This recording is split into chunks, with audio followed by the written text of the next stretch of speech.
I love the use of Mickey in this, the little person. I feel like this was one of the in Hollywood little people of this time.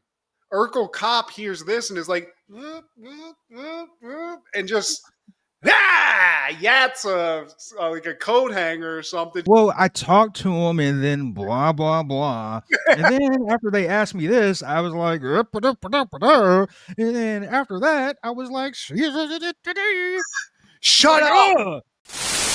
Happened in the 90s.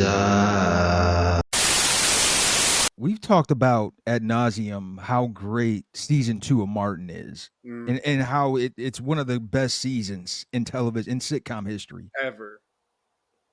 We're on the timeline of possibly the greatest Seinfeld season, in my opinion.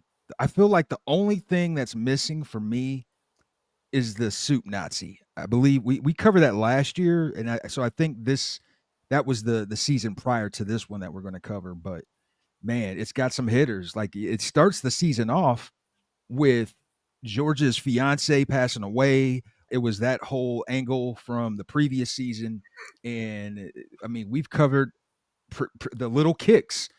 The little kicks, man, the Elaine dance, that's in there. Bizarro Jerry, the Yeah, dude, I mean, the yada yada yada thing that became like lexicon. That's like a pop culture thing. I knew about exactly this. I don't. I might have seen this episode that we're going to talk about, but yeah, dude, I agree. This, what is this, season 8? season 8, man. How many seasons did they get ultimately? 13? This is the penultimate. Oh, No, man, I think they went 9. I do well, believe damn, they you're went right. I mean, 9. it's kind of well, I don't know if it's unusual, but like for Martin, it kind of got great in the middle and tapered off at the end. And this, I mean, it's like a steady climb up in quality, I feel like. Well, I think a big part of that, everyone got along with Seinfeld. True. I mean, there was I behind mean, the scenes things with Martin with that kind of caused that, but yeah, Martin kind of shot himself in the foot. Like it should have went longer, man. oh, I mean, absolutely. I think it could have gone as long as, a Seinfeld for sure if they could have just kept it together because I mean, that would have been so cool if you had that much Martin to go off of. It does suck, but this, I got to agree. I mean, all the ones that we've seen this year, like I'm not the biggest Seinfeld fan, but the ones that we've been watching are making me a huge Seinfeld fan.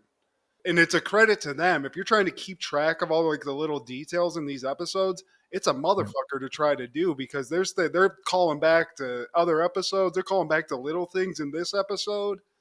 It's a hell of a show, man. Yeah, man. And you can't forget about the English Patient, the one we covered about a month ago. Yeah. I hate that movie. Yeah, dude. Also, I love the use of Mickey in this, the little person. I feel like this was one of the in Hollywood little people of this time. Yeah. Wait, it's him Yeah, and Willow, the guy who played Leprechaun. that's it. That's all you It's got. There was one other guy that I don't think is Mickey that was in like horror movies and stuff. I don't think it's this guy, but he had kind of the same vibe of like a little white guy with like he had like greasy long hair and stuff though. And I don't think this is the same dude. Oh, can't forget about old guy from Game of Thrones too, but he was on the rise. He hadn't Yeah, he hadn't gotten popped to that off. point. He had to get these guys waddled so he could run. You know what I'm saying, Steve? We love you. El Bamo. Hell yeah, dude. Oh, my shins. This is Steve G and Mad G with Happened in the 90s, a show where we talk about what happened in the 90s. So get out your Primus posters and your Dennis Rodman jerseys because Laura's a douchebag. She's the biggest bitch of the family. Laura's a douchebag. The sis of Eddie, the sis of Judy, the big cousin of Richie. Laura's a douchebag. She's the biggest bitch of the family. But didn't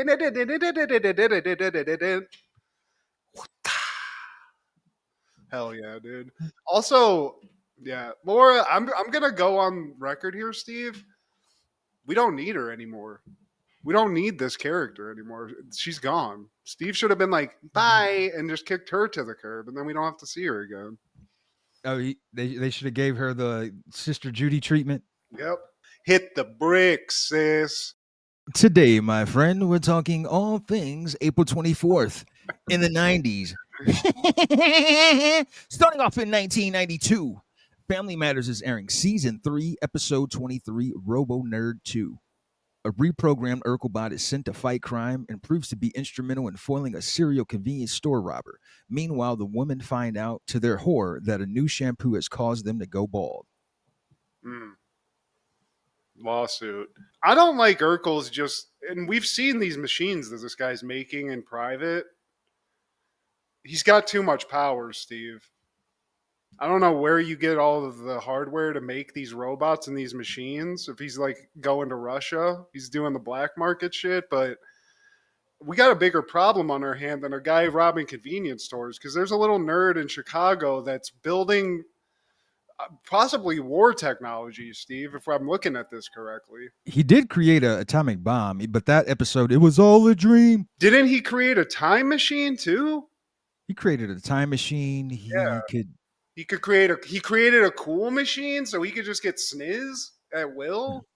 He was a pirate. He was Bruce Lee, Albert Einstein, Elvis Presley. Yeah, so I don't like that. But right now, at the beginning of this episode, it's just Waldo and Eddie. You know, they're getting ready for a show. Eddie's obviously the ladies' man of this group. Waldo's just kind of the guy hanging out. But he's worried. They got these tickets to this rap concert, Steve. This little rap show. 9 rappers, 9 artists. But they're close to the speaker. And he's like, man, these fly honeys ain't going to be able to hear us, man. But Waldo's got something for that, Steve. Goes Jimmy Hart with it. Shit. He's got the bullhorn. And he's not as smooth as Eddie, but he does have one line that he's ready to go with when they get to the show, which is, hey, babe, looking good. Are those real? And hey, I feel like at a show, you actually might get something off that, Steve. Somebody's going to be like, you're cute. You're crazy. Hey, man, you miss all the shots you don't take. That's true. And cue that classic theme song. And again, my wife made it. I agree. I don't think Carl Winslow is going on voluntary bike rides with the family, including Grandma. Harriet put him up to it. Oh, Kyle. Get out there, Kyle. Your ass getting fat. I promise you I'll tickle your taint after. I like a sweaty taint, Kyle. Oh, Kyle. Oh, God. Taste my titties. Titty. These big old banana titties. But after the intro, we come back to the Winslow residence, and a guy who we just saw in a recent episode we talked about, Lieutenant Murtaugh, one of Carl's, I think is his boss, comes in with Carl. Murtaugh's a little pissed. He's one of these elder statesman guys. He's like, look, man, some younger guy named Pierce got the captain gig over me, and I don't get it. Like, I kissed the same ass this guy does. You're as good as him, sir. Nobody kisses ass like you.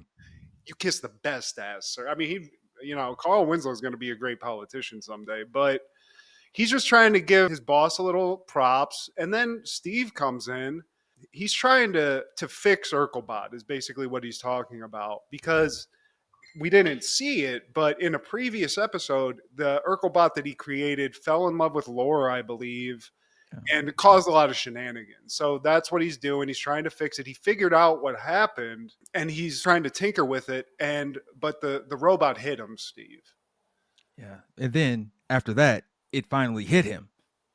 And the idea. I thought you fixed the robot. He's like, no, the fucking idea, dummy. Yeah. And he realizes that this robot needs a job. Yeah. Not a servant robot, Steve, or like a little butler, which is kind of where I would want to go with a robot. Just somebody to go like do the boring shit for you. Almost like a clone type situation. But Urkel was like, you know what? I watch Robocop. I think Urkelbot would make a great cop. And, Carl you can see a little hesitation on him, but Murtaugh's like, tell me more about this robot that could be a cop. And as Steve kind of details this out, Murtaugh's like, you know what? I love this idea because this is going to catapult me to that promotion that I got looked over for. You know, he's all about himself, Steve. He's like a real Wall Street cop. He's like, I just got to climb the ladder to success. You might get that promotion.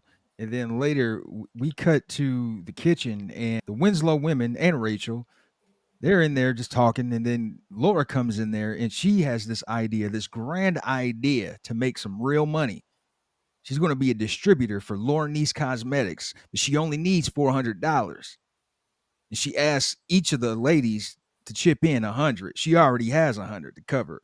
Yeah. Rachel and Harriet, I mean, obviously Harriet's a wet blanket. She's like, hell no. And they're like, why would we're not giving you money? But then this is why I love grandmas, Steve. This is how my grandma was. She's like, oh no, I love this idea. She's all about the grandkids. She's like, you know what? This is actually a great sign. Like, why are you guys so hesitant to give her a little bit of money? Like, let's invest in her, get her like a little push because she's showing some initiative. And I love that.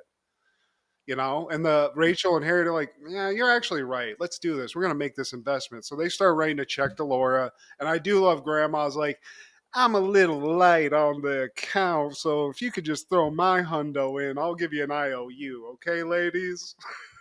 Yeah, Mother Winslow, man, she's on a fixed income. But I mean, now Laura has a business, Steve. She's a businesswoman. This sounds like a pyramid scheme to me. This sounds like something where you're selling juices or teas. And you're getting people, but it's like what do they call it? A mid-level marketing, whatever. It's a pyramid. Entry level, mid level, yeah, all of that, man. Or some prepaid legal advice. Yeah. So, but Laura's on her way to being an entrepreneur, Steve, with a little help from her family, which is that's what it's all about. That's great. So then we cut to later. Steve is ready to unveil Urkelcop now, Steve. You know, this isn't just Urkelbot. This is an upgrade. It's no ordinary robot. I mean, it is not. I'd be terrified if this thing was coming at me. But Murtaugh and Carl are here. This is a momentous occasion, and Steve wants to give like a speech. I mean, he's changing history here, but Carl's like, "Shut up! Like, just like stop that." And he pulls the sheet off of this thing and unveils Urkelcop. Steven, is it Robocop? No, but it's pretty impressive. Like I said, I don't know where he's getting all this, but he makes himself a good robot. He even has a badge for it.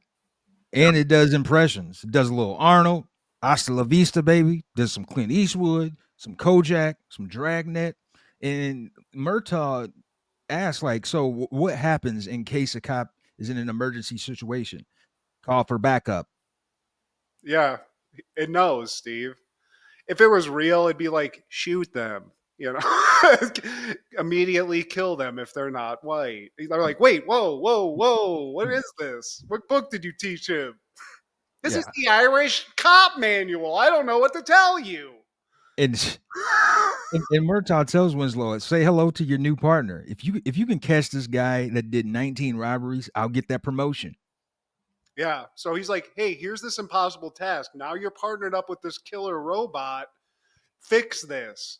And even Carl's like, I don't know about this, man. Like, it might know some crazy racist like shit that we told it, but what happens when we gotta pull the gun out or like get into it? And Urkelcop hears this and is like, and just yats like a coat hanger or something, just completely annihilates that. And now he's like, you know what? Shit, it's hard to pedal that bike. If this thing could take down these perps, I'm all about that. So, and then a karate chops a nightstand. Like he overlooks the fact that this robot just destroyed his furniture. Like, oh yeah, this works for me. I'd be like, what if this thing turns on me though? And then Kirkle's like, I haven't thought of that yet, Carl. You know, there's some things we might want to, but it's like Robocop. Steve, even Robocop had a couple of bugs. You know, who's gonna buy this coat hanger? That shit was $20 at Big Lot. You know what Harriet's gonna do to me? And Harriet might be able to tangle with this thing, Steve, to be honest. She's a brolic ass chick. So she might be able to take down Urkelcop, but at this moment, this is where we're at, you know. She ain't gonna give me no banana titties for 2 weeks. And then later, after we see that happen, The ladies are coming home, all of them. They're all hanging out this episode. And as they're coming in, Laura notices, oh, the cosmetics got here. This big box of cosmetics got here. And I get it. You get excited. There's a big box of shit that you get delivered. It's stuff that you might want to use. I get that. Everyone's like, ooh, we're going to try all this. It's like, I'd be like, hey, guys, don't get high on the own supply here, all right? Yeah, you're supposed to distribute it. Sell this, but everyone takes a bottle. Everyone goes to bed with some stuff. And, it is what it is, Steve. Should be selling it, but they wanted to wash their hair because that's gonna make it. What do you think's gonna happen, ladies? You just want to smell it. But later, next morning, actually, Steve, after they do a little testing, Laura comes down just looking like freaking Telly Savalas, Steve. She's bald. She's chromed out. There's nothing there. Looking like MJ. God damn! That's crazy looking. Grandma comes out, and then Harriet comes down. She looks even crazier. Hilarious. She looks nuts. Everyone's like coming out bald. Rachel comes down finally. She's like, shit, I look fine. She pulls off her thing. She's bald, Steve. Her whole shit falls off. I mean, it's one big piece. Keep that. Yeah, Jane too. Can't wait to see that one. And Carl comes down because he hears a ruckus, and he's like, "Oh, hey, sir." He's like, "Hey, nice to see." Ah! And then it's a whole comedy of errors. He's like, "Oh, look at the bright side, ladies. You guys could all be backup singers for Sinead O'Connor." He's like trying to make light of it. They got had, Steve. Laura tries to call the cosmetics company. The number doesn't work. It's like boiler room, Steve. There's just some guy mixing up chemicals and giving them to ladies to sell and just getting out of town. They've been had. If something is too good to be true, then it probably is. That's what Carl said. Yeah. And Eddie, he's like, yeah, you know what? I'm in the mood for some melon. They do that slow chase. Eddie! Yeah, dude. And now, Steve, it's time to get kind of serious because now we're on the hunt for this criminal. We go to a mini mart. We see Urkelbot just like hiding in plain sight he's just like displaying some soda. He's supposed to be like a promotional item. Yeah, and Carl's playing the part of the owner of the establishment, who I guess is Indian, because Carl turns around and is like, "Oh, hello, come again, hello there." I mean, it gets even Kendra's like, "God damn, like this ain't right, Carl." The appropriation is real in this one, man. That's the darkest Indian I've seen. I mean, like, what part of India are you from, man? Yeah, I am from Harlem, India. They're like fixing stuff. I guess Urkel's like kind of checking out what's going on. So he comes in. He's like, "Oh yeah, everything's going." And Carl's kind of fed up because he's like, "This seems stupid. Like, why were we even here? This is a 1 in a million shot or whatever." Give some like statistic. And Urkelbot's like, "Actually, it's 1 in 3." Because he analyzed the patterns of the crime, triangulated these places, and figured there's probably these are the next ones to get hit. So Urkelbot, he's also a detective, Steve. It goes deeper and deeper. This is a very Terminator situation that we're getting into. He's all of them combined. He's everything. I mean, right now it's pretty nice. He seems to be playing on the right side, but if Urkel gets pissed off and flips a switch, I don't know. I don't feel like we can tangle with this, but as Urkel's making his presence known and they're kind of having this conversation, it's kind of like greasy looking dude comes. Something's up. He's looking weird. He's looking too hard at like some Reese's. And then he holds up the place. I mean, Urkelbot, he's right on, Steve. He's 1 for 1 at this point. This guy's nailing it. It looks like he has to register his address. He does, definitely. He's on a list of some kind. As he's robbing it, Steve's like, "Oh my God." And Carl's doing his best to stall. Urkelbot's playing red light, green light with the robber. So like every time the guy looks behind him, he's like, but he's a little closer. Then he's like, the robber turns around, sees what he's got, unloads. I mean, this guy is a Chicago criminal, Steve. He does not care. He unloads on Urkelcop, and Urkelcop catches bullets, Steve. Not with his teeth. He's just like, Yeah. bink, Yeah. bink, bink, bink. These are yours. And just drops the bullets. That's pretty badass. Catches bullets with his hands. Robot, please. You've got the glow. Urkelbot's the shit, Steve. I mean, he even I says want one. "Hasta la vista, baby." Like lifts the criminal up. It's very cinematic. It's very badass, and he saves the day. He actually throws the guy through like a tower of Captain Crunch. Yeah. They handcuff the guy to a shelf or something. Crime solved. They did it. I noticed some duct tape on those Captain Crunch boxes. Like, what are you covering? It's clear, like, what the box. We know who that is. It says Captain Crunch. So It's what's just the duct tape? Crunch, Steve. It's duct tape Crunch. Okay, it's not the same thing. They can't sue. You see the Captain Crunch. The captain is very litigious. Okay, so they got to hide something so they don't get sued. But it's wild, Steve. If I was the cop guy, if I'm Murtaugh, nobody knows about this. I'm saying, Steve, I want you to secretly mass produce me an army of these things, and then I'd become like Kingpin in Spider-Man, or in Spider-Man in any Marvel stuff. I'd just be an evil cop. I'd be like this dude with an army of robots. But that's not where this goes, Steve. Urkelcop saves the day. We cut to the next day in the house, and the ladies, were chromed out last night. They're freshly wigged now. They went to the wig place. They went to the gas station. I mean, it's pretty. They went to CVS and got whatever they had. Rachel looks like Tina Turner. Laura looks crazy. They all look wild. Tina Burner. Yeah, yeah, exactly. Urkel comes in and he wants to talk about Urkelbot, but instead of saying how this thing is going to become the next greatest cop, he announces that Urkelbot's retiring. This is it. He's one and done, Steve. He actually also announces that he created a female bot to be sort of a companion to Urkelbot. A companion. Even Eddie has the immediate concern that I have when he says that. He's like, "Man, you telling me you made a woman robot?" I'm like, this kid's fucking this thing in the basement. Seriously, this is not right. Yeah, he's tagging that. Yeah, and I second that because when we see it, because they go in to see it, it's not like just a standard robot. It's Lorabot, Steve. He's making his avatars. He wants to watch it. He wants to see how it's going to go when he actually starts bumping uglies. They go into the living room, Lorabot, Urkelbot, and they start up. You ready to dance, Urkelbot? Let's get down with our bad selves. Yeah.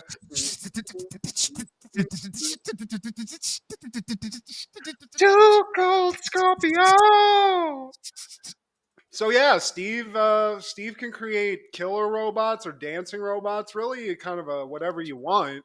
I gotta just give a shout out because we were talking to him. Michael Chambers, Steve, played Urkelbot for both episodes that Urkelbot was on the show. Also played a robot in Bill and Ted's Bogus Journey. And as you knew, and as I kind of knew, played Turbo in Breakin', Steve. He's one of the breaking gods. Turbo. What was his? Boogaloo Shrimp, Steve? Boogaloo Shrimp, man. Michael Chambers. So great episode. This hasn't jumped the shark yet, and I enjoyed this, Steve. I enjoyed the wackiness. I thought Urkelbot looked pretty cool. I like the Vegas lights that he had. I like the glasses. I like the whole thing. It's pretty cool. You can see it right behind it. It's almost like an Elton John type look. Yeah. It kind of got real wacky as we've talked about in the later episodes, but this one, I think it's a nice mix. It's a nice, perfect mix there. We're in the Family Matters sweet spot. I feel like late season 1 up until like whenever he starts doing the Stefan ish, man, I'm like, We get a nice little cousin Richie cameo, just real quick, saying a nice one-liner. Can't get him for false advertising. That kid, what a scamp! But yeah, and also Murtaugh. I enjoy a nice Murtaugh episode that we've seen so far. We've seen 2, and I'm enjoying it. He's a nice scumbag friend. Incompetent boss. 1994, David Robinson ties the 7th highest total in the NBA with 71 points. I remember this game. I don't remember watching it, but I remember the news when it happened. It's like, damn. Dude, the Admiral, dude. I was so into him before I was into like he was one of my first favorite like big men of the NBA. Him and Elijah He's on my Mount Rushmore of centers for sure. bodied the fuck up. He was always just like jacked as hell. Like I remember that being like, this guy's just gonna punch somebody like off the like just like marting him out of the arena. He was in the service on top of being an NBA Hall of Famer, man. Like little to no body fat, just 7-foot chisel. He sprinkled this 71 points with 14 rebounds. You want to know who he had this game against? Give you an easy hint. It's easy. It would have been easy in the 90s to do this to this team. You seem to have an attitude about it, so I'm gonna guess it was the Cavs, Steve. But No. I just thought you would get it. It's the Clippers. Okay, all right. Yeah, but I mean, they were the joke. They were I feel like the Nuggets were also that for a while too. You know, when they had the rainbow, like the rainbow logo, that's really cool. They were until they upset the Sonics that one year, and there's like when they had Mutombo, it was like, okay, they're not pushovers. I mean, now they're not for sure, but back then, that's hilarious. 71 points, man, and he was never like the biggest scorer too, so that's kind of crazy. I don't remember him putting up like gigantic offensive numbers. He was consistent. You know, I feel like he was an all around center, man. He didn't just rely on being in the paint. And like no knock against Shaq, like he was a dominant force. Like throw it into Shaq, he's gonna punch out. I like the tall centers who could shoot, like the Elijah Wans, the Jokic, and it's like Duncan possibly, Steve. Duncan. I don't know if he was a 7-footer, but either I know what you're saying, man. Just a big guy that could shoot. That's a Swiss Army knife. Yeah, definitely. Yeah, that's always what I wanted to be when I was just like a big guy that could just drain because I couldn't run very far. So I was like, I'm just going to be that outside shooter. Don't leave him open.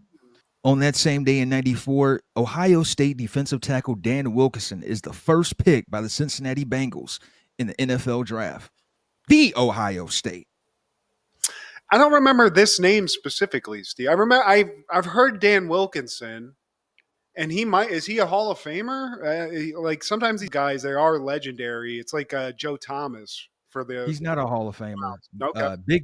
Big Daddy was his nickname. Big Daddy Dan Wilkinson, who hailed from Dayton, Ohio, 6'4", 340 pounds. He was a all Big Ten. He was an All American.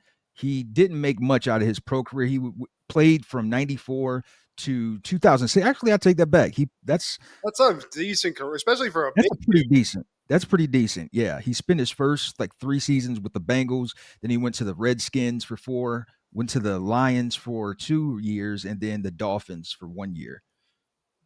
Big Daddy Dan Wilkinson, dude. There you go. Ohio State, played for a great college, lived in a great city, lived where I'm currently living. So maybe does Dan Wilkinson still live in Ohio, Steve? Maybe I'll see him someday. Maybe I can cross paths with Big Daddy. Columbus is right there next to Dayton, man. But right after Dan Wilkinson, the Colts selected Marshall Faulk. Oh, it's a good one. I don't really think he did that great with them, though. He was more of a Rams. That's where he really excelled. The Colts didn't know what they had at that time, man. But the 4th pick, the Patriots select Willie McGinnis. He's a Hall of Famer. San Francisco 49ers select Bryant Young with the 7th pick. Sam Adams with the Seahawks. I don't know if you remember him. The Jets with the 12th pick selected Aaron Glenn. Todd Stussy, I think he was a Pro Bowler. Not sure if he was a Hall of Famer. Minnesota Vikings. Isaac Bruce, the Rams selected him in the 33rd, and he's a Hall of Famer. The Seahawks picked Kevin Mawai, the 36th. That's a Hall of Famer. And my Cowboys got Larry Allen, R.I.P. to that legend, man, with the 46th pick in the 2nd round. What about the Steelers, Steve? Give me a Steelers pick. Who was the Steelers' first-round draft pick? Your first picked was a wide receiver, and I looked him up. That guy actually passed away recently. Oh, dang. But there was another guy that you guys pick that's more familiar, and that was Gilden. Yeah, Jason Gilden. Gilden. Guy's arms are huge, dude. I just met that guy at a fucking paint store. That guy is huge. Where'd you meet him at? He did an autograph signing at a Sherwin-Williams someplace. In Ohio? No, this was like near where my grandma lived. I mean, that's all. I wish I, as a kid, talked to him. I just remember being like, "Holy shit!" I was like fucking 9 years old and just, he's immense. Him Yeah, and man. Joey Porter. I remember seeing Joey Porter in real life and being like, that's not the same thing. Yeah, man. Guy robot. In 1997, Seinfeld is airing season 8, episode 19, The Yada Yada. Tim Whatley converts to Judaism. Kramer and Mickey double date. George's girlfriend says yada yada a lot. And Jerry's accused of being an anti-dentite. I'm an anti-dentite, Steve. I hate that shit. And we start this episode off just looking at Jerry and George taking a piss. You know, At the urinal. just having a nice pee. Jerry's trying to just muster up some convo. He starts off with a question about like if you're on a desert island, what are the 5 books you're gonna bring? It's like, 5 books. I gotta read 5 books. Jesus. And he says, I forget what the whole joke is, but then they stop that, go on to the best Chamberlain, Wilt, Richard, or Neville. I only know one of these people. I don't know who the other 2 are, Steve. And then George is like, wait, taking them to a desert island? Jerry's like, yeah, sure. And I guess George picks Richard, who I guess was played a part in one of the books he was talking about. And then Three George, Musketeers. yeah, exactly. So there's this whole thing. They leave, or at least Jerry leaves because George is still there. And he's like, man, what's taking so long? And George is like, I got to go see somebody. And then it just cuts. Yeah, and then we cut to the diner, and George is, I guess this is his new girl for this episode. You should have seen me in the hot tub today. Why is that? Because I was naked. My junk was looking good. Nice heavy hang. And she's like, oh, George. This lady was in a cool show called Silicon Valley. She's been in a lot of stuff. She has a familiar face. She keeps saying yada yada. I think he brings this up to Jerry. And Jerry's like, I think that's great. A chick who's not long winded. Is this like a Marcy. unicorn? Yeah, Marcy. She just says yada yada. She fills in a lot of blanks just with that. And I kind of like this at first. She's very succinct. And then Tim Whatley comes into the diner, who we've met. It's Bryan Cranston. Walter White? He's a Jerry's dentist. He's looking very slim, very 90s cool. And he's like, hey, Jerry, did you hear? I'm a Jew. And Jerry's like, wait, what the fuck? He's like, yeah, man, I just converted. And I guess that's cool because now he has the freedom just to make all these kind of like, I guess if you're Jewish, it's cool. But if you're not, it seems kind of fucked up. I see what you're doing, Seinfeld episode. Yeah. And Jerry's just like, welcome aboard. But he's confused about this. So Wally, he says, like, yeah, I went to the gym, but I just sat in the sauna, like a Jewish workout. And already Jerry's like feeling a certain way. I don't like that. I don't like that. So we cut to Jerry's, and Jerry's kind of still hung up on. He's like, you believe this guy? It's too soon. I mean, he's been a Jewish guy for 2 days. He's already saying all these oven jokes and all this crazy. He's like, it ain't cool, man. Kramer comes in with Mickey, who's our famous little guy. I apologize, I don't know the gentleman's name. Love him. And him and Kramer are both wearing exactly the same shirt. It looks weird. They look like twins. Like Danny Woodburn. Yeah. Danny Woodburn. Love this guy. They met these 2 hotties at the Gap buying these shirts. So, there's just a couple of questions. They got to figure out who looks better in the shirt. They're getting ready for this date. It's pretty funny. But Elaine drops like one of these like bombs that she always drops. So she's like, oh, it's great. Like, but who do you decide who gets who? And they're Right. like, oh, good point. Where they just like the wheels start turning. And while Elaine's there, she tells Jerry that she's a reference for a friend of hers for adoption. Like the chick's name is Beth. I think Beth yeah. was the chick from Will and Grace. that. Yep. Deborah Messing. Yeah. She was Grace. Very hot. And so yeah, that's about to happen too. She's a reference, which I don't know is a great thing, but I guess that's what you need. I've never tried to get a kid adopted, but I guess that makes sense. You got to make sure these people aren't psychos. And then we cut to George. He's driving Marcy around, and she's telling the story about how she went to the mall and yada yada yada. She got a free facial and a free massage.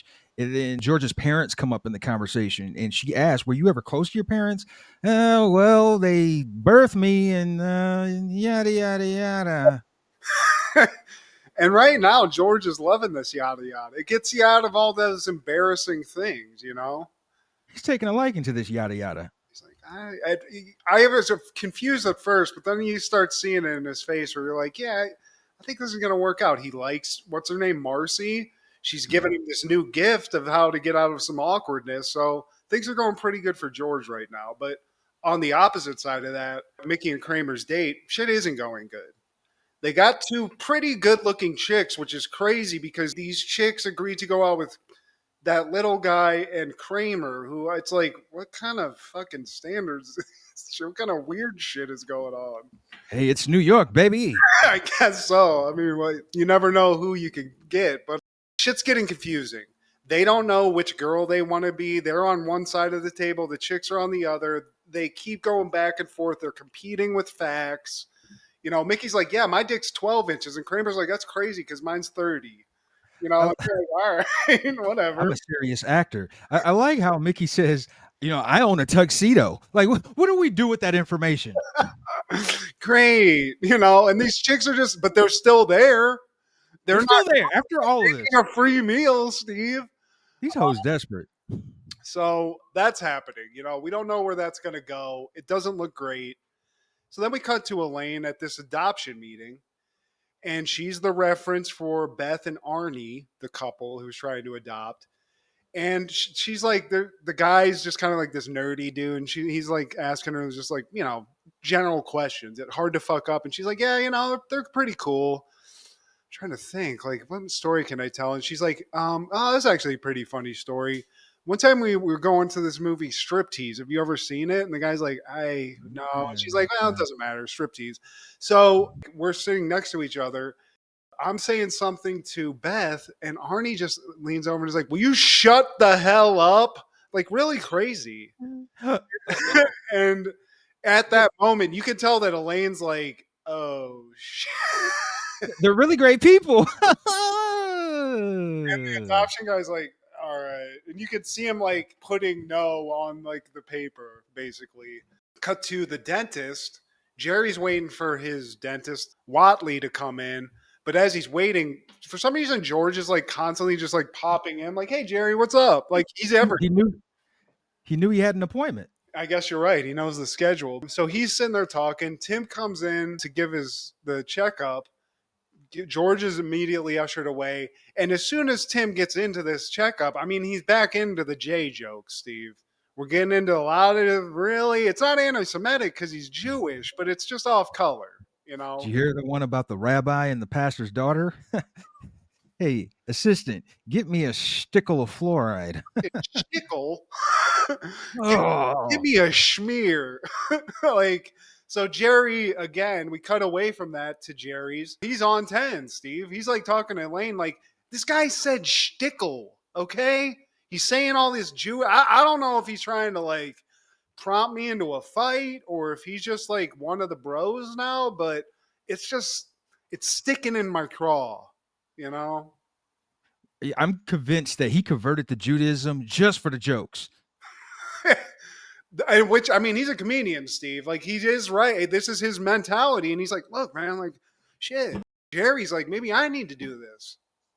Maybe I need to become whatever, or Catholic whatever, you know, just so I can do this. But as they're talking, Mickey and Kramer come in, and they're arguing. They're going at it.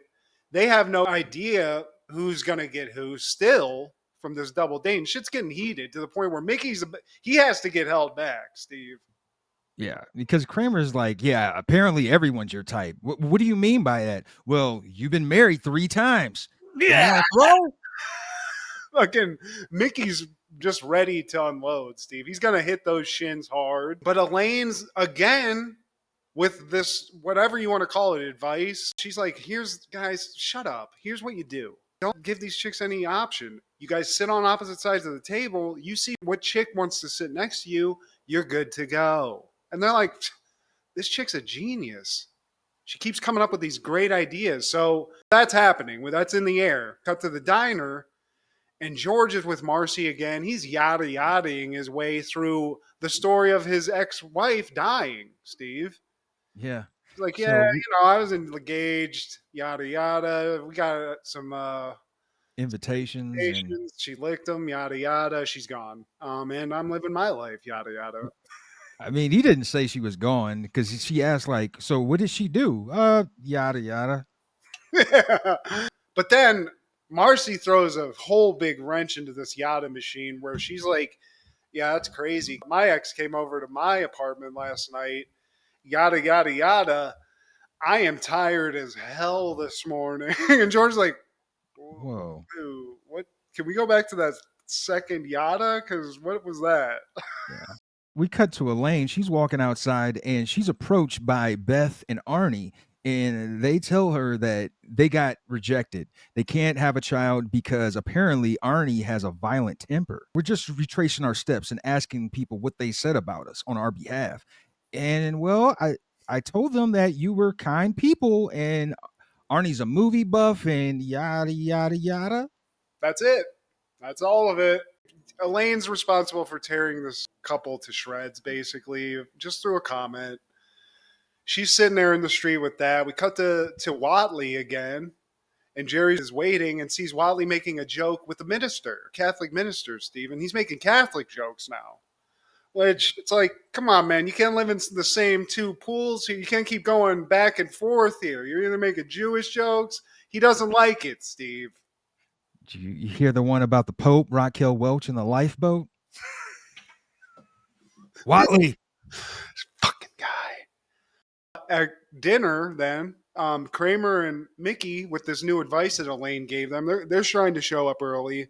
Not early enough, though, because these two girls that they were going to sort of like create this situation to figure out who the girls like kind of use the same thing. They're sitting on opposite sides of the table. So now Kramer and Mickey, they got to make the choice. I mean, it becomes like almost like moving art. They're trying to sit down. They're sort of weaving in and each out of each other like Akeem the African Dream dancing.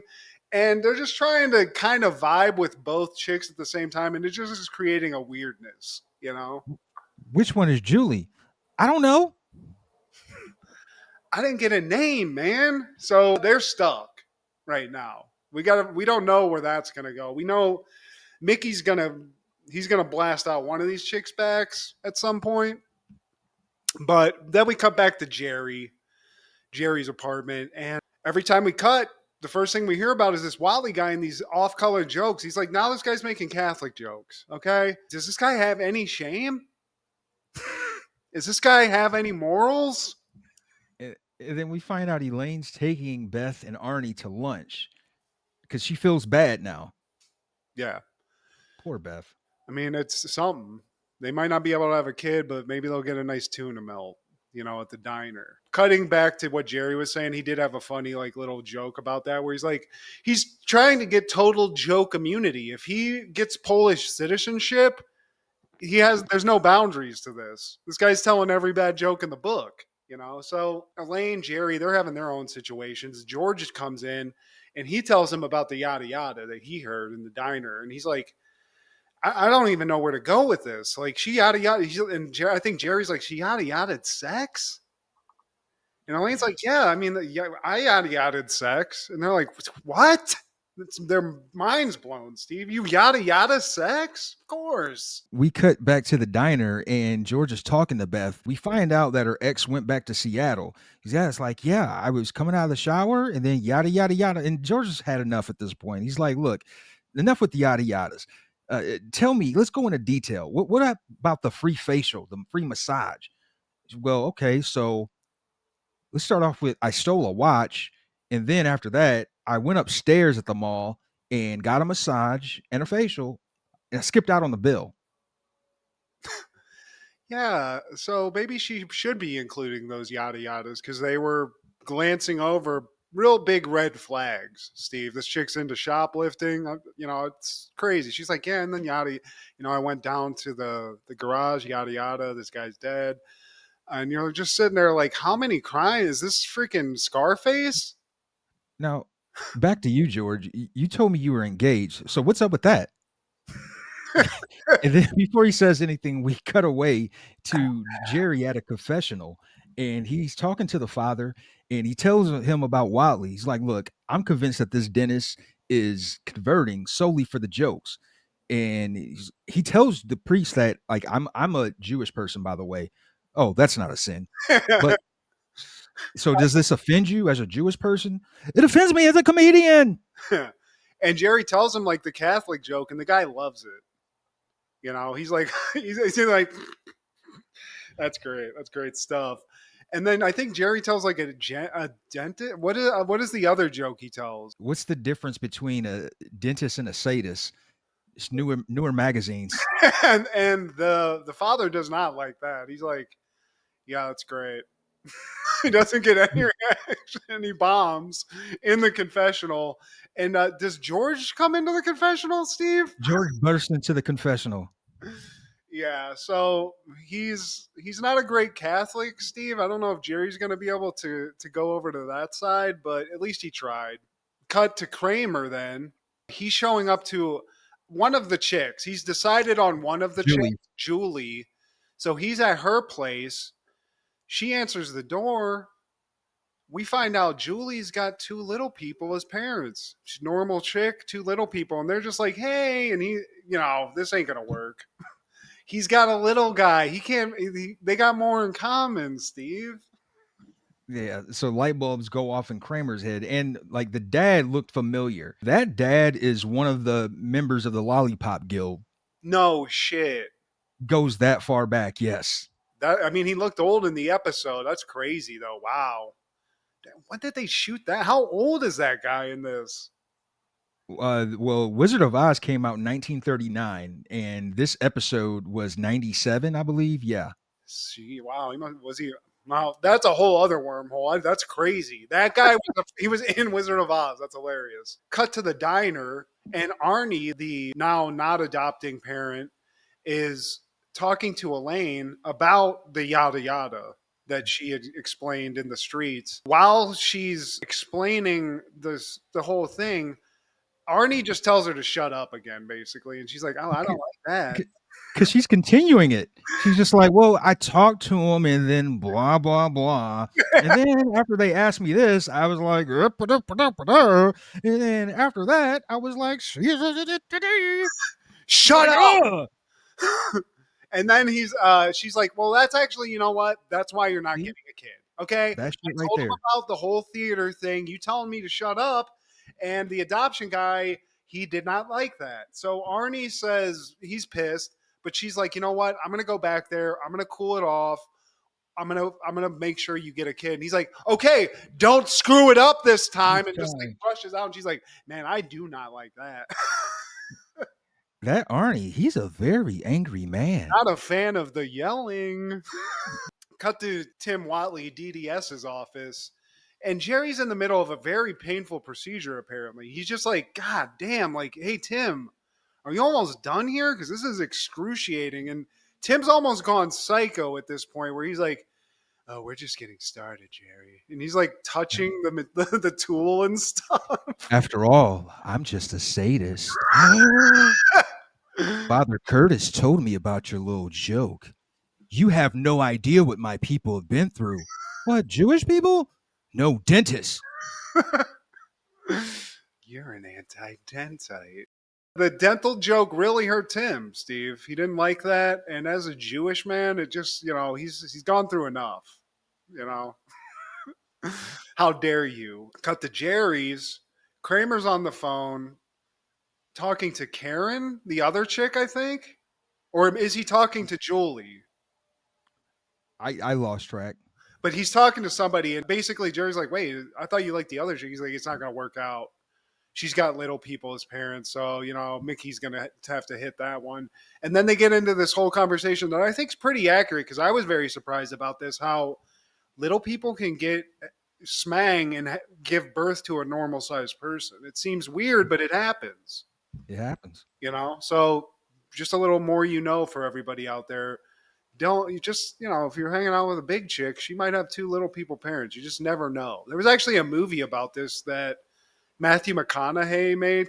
Never got released because it was so crazy. But Gary Oldman played his midget brother, and it's you got to look up the preview. They tried, made it, and was like, "This is too crazy. We cannot make this. We can't release this." So Jerry's outed as the anti-dentite that he is. Obviously, Kramer's off of the little people. Jerry fills Kramer in on the whole situation with Whatley, and Jerry's like being blasé, but he's like, dude, it's dentist. It's like these people, like, what's wrong with these people? And now Kramer's like, well, these people. You people, see, that's what the problem is right there. They move here to America with big dreams. They have American dreams. Whatley's from Jersey. See, exactly. They come here to be real Americans and they have big dreams. What's next, Jerry? You think they should have their own school? They do have their own school. You are anti-dentite. You're a rabid anti-dentite, Jerry. So now he's scarlet letters, Steve. Good luck finding a dentist. And then we cut to the adoption agency. Elaine's going back, just hat in hand, really, to try to get her friend's a kid of some kind. She's like, look, do you got a discount kid? Anything. Yeah. Like this, they're fine. Like he just yelled at me. It's fine. And the guy's kind of like ignoring her. He's like, this isn't a fucking Walmart for kids, lady. No. Yeah. And she's like, look, buddy, I'm not walking out of here until they have a kid. Okay. I'm willing to do anything. And the guy's like, excuse me? And Elaine's willing to fuck to get these people a kid. And if that's not love, Steve, I don't know what is. And then we cut to Jerry's place and Beth is there. She tells Jerry, I'm thinking about leaving Arnie. And Like, something we haven't really talked about is through this whole episode, you can see that Jerry likes Beth a lot. They have a history. Yeah, they do have a history. So he's like, oh, you know what?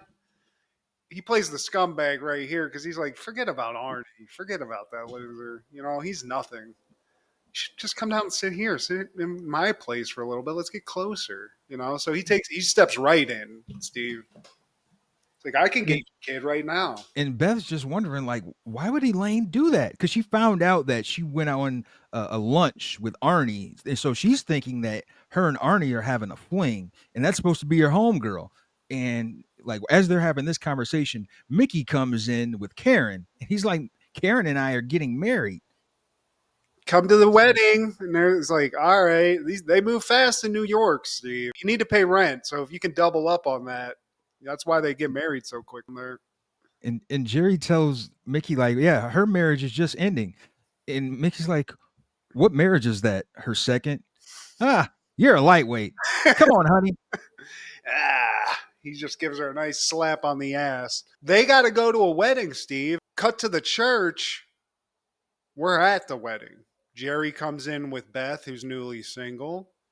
And all these couples are coming in. Elaine's there with the adoption guy. Yeah. She's kind of surprised to see Beth. She's like, wait, what are you doing here with Beth? And Jerry's like, oh yeah, she broke up with Arnie or whatever. Which immediately Elaine's like, so I fucked this guy for no reason? Oh, Son of I a- think I'm going to be sick. And then George comes in without Marcy. So Jerry asks, like, what happened to her? Well, yeah, she went to go shoe shopping and yada, yada, yada. I'll see her in 6 to 8 months. She's in the clink. And then Jerry reaches up and taps the father of the bride on the shoulder. And this is a guy, I think this was number 2 in Austin Powers. That's Robert Wagner, yeah. And he's like, hey, congratulations. And instead of being happy or whatever, the father of the bride turns around and he's like, actually, it's DDS. I'm a dentist. And I heard about that little joke you had. And if this wasn't my wedding, I'd knock your teeth right out of your mouth. It's like, damn, Robert Wagner. He means it too. And Jerry's like, Jesus Christ, all right. Tight bastard. Beth, who Jerry's with now, is like, what the hell was that about? And Jerry's like, I said this whole day. He explains the whole dental thing. And Beth she's like, oh, Jesus. What do you call a doctor who doesn't pass medical school? A dentist. Jerry loves it. And now he has this new pretty girl. She's making great jokes. What a catch. He laughs and he just says, Dennis, am I right? And she laughs and she's like, who needs them? And they start laughing again. And then she throws in, it was perfect up until now. But then she's like, not to mention the blacks and the Jews, am I right? And he's like, yikes. So now we cut to the credits, Steve. And Jerry comes in, sans Beth at this point. And I think Elaine's like, where's Beth at? And he's like, she actually had to go shave her head. So, she's not coming back. And the pastor, the whoever, I guess it's a priest or whatever. It's the father guy. I think that it's the father. Yeah, father, whatever his name is. that's overseeing the wedding, and his mouth is swollen. I guess those wisdoms are hard to get out. Yeah. So he can't even do the full speech, the whole spiel. So he eventually says, yada, yada, yada. I pronounce you man and wife. I like how Mickey and the bride are like, the fuck it. I mean, that's what I would want to have as a wedding guest, Steve. And as they're walking down the aisle, Karen turns to Kramer and she's like, I really wanted you.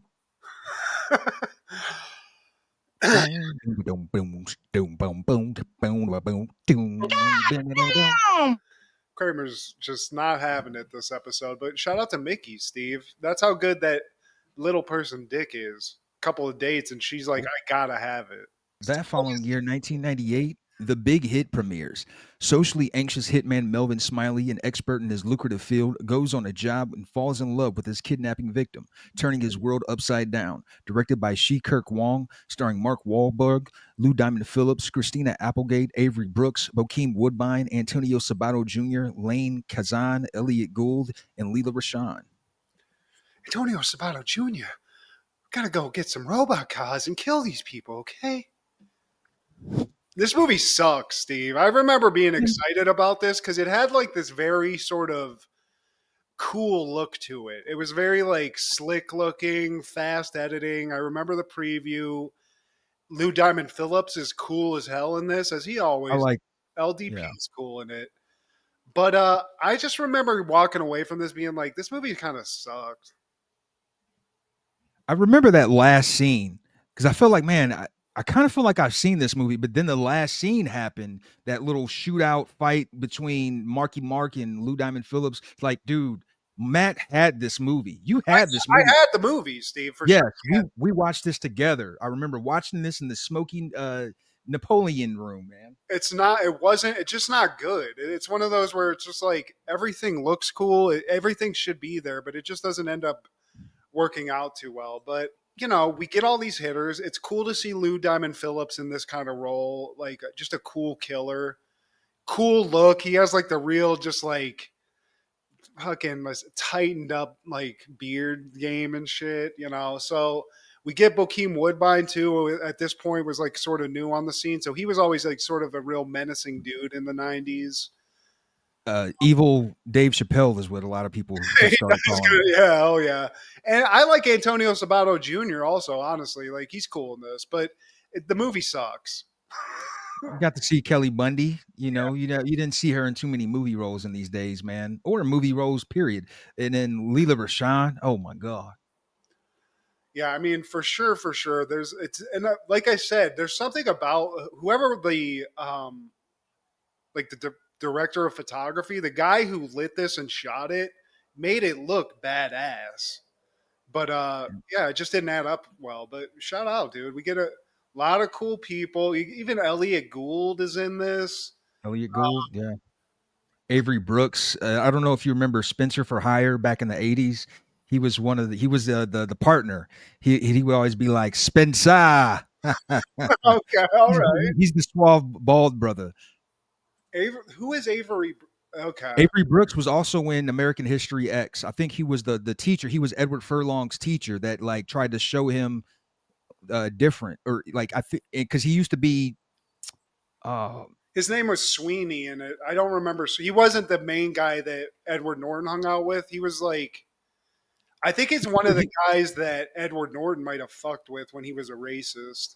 He was a teacher, I think. I think he was working at the school because he used to be Edward Norton's teacher, and then Edward Furlong comes along. He's like, yeah, it was one of those I remember your brother kind of deals. Sweeney, that makes sense because his name's Sweeney. Yeah, Guy Torry's the guy I always think of when I'm thinking. Oh yeah, that dude. Yeah. This is worth a check out if you like Lou Diamond Phillips. It's not one of Marky Mark's best, I'll tell you that. It's definitely one of his where they were trying to figure out what his thing was, and I don't know, it didn't work on this one. But him being a pushover, it's not a convincing role. He's too Bostonian to be a pushover. But any callbacks, man? Marky Mark is just going after the robot cars. Let's just try to give you one more shot at this, Steve. You went 1 for 1. I haven't had time to really think of anything to talk about that's hilarious, but you know what's hilarious, Steve? seeing if you can answer these questions. So that's what we're going to do. So I'm going to go ahead and random. We've done these, so that's not random. All right. So we did actually, my wife and I did a 90s trivia the other day at a bar and got slaughtered, Steve. So we need you. We need your powers in this. So I'm just going to test that. We're going to see just how good and powerful your knowledge is. And here we go.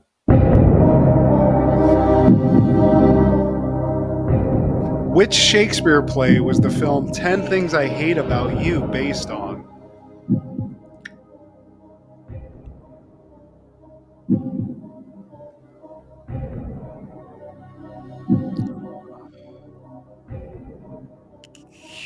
King Lear.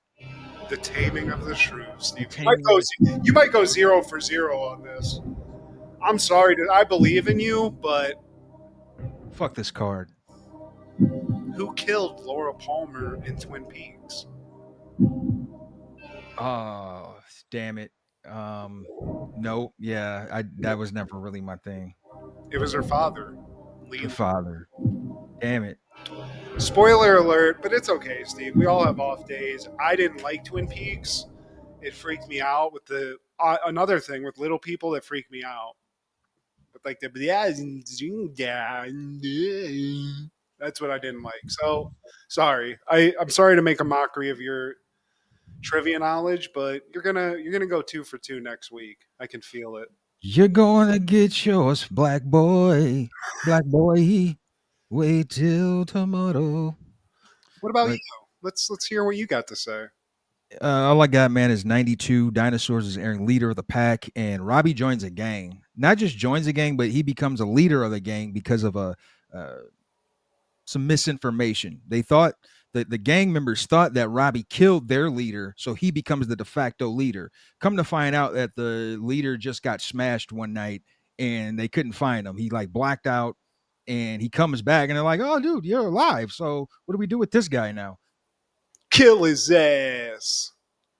Robbie, dude. Fucking joining the Crips. I don't like that.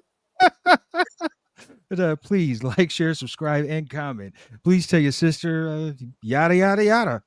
Mm-hmm. Check out our guy Ronzilla on TikTok, Wrestling with Ronzilla. Check out our girl, well, Matt's girl, my home girl, Kendra, on Crushgasm on Wednesdays, and our guy Clark the Shark on Podcastle. This is Steve G and Matt G. But Happened in the 90s. Matt was the fat kid, Steve was the black kid. Life wasn't always great, but you know what was? The 90s. Happened in the 90s. Yeah! Oops, winning.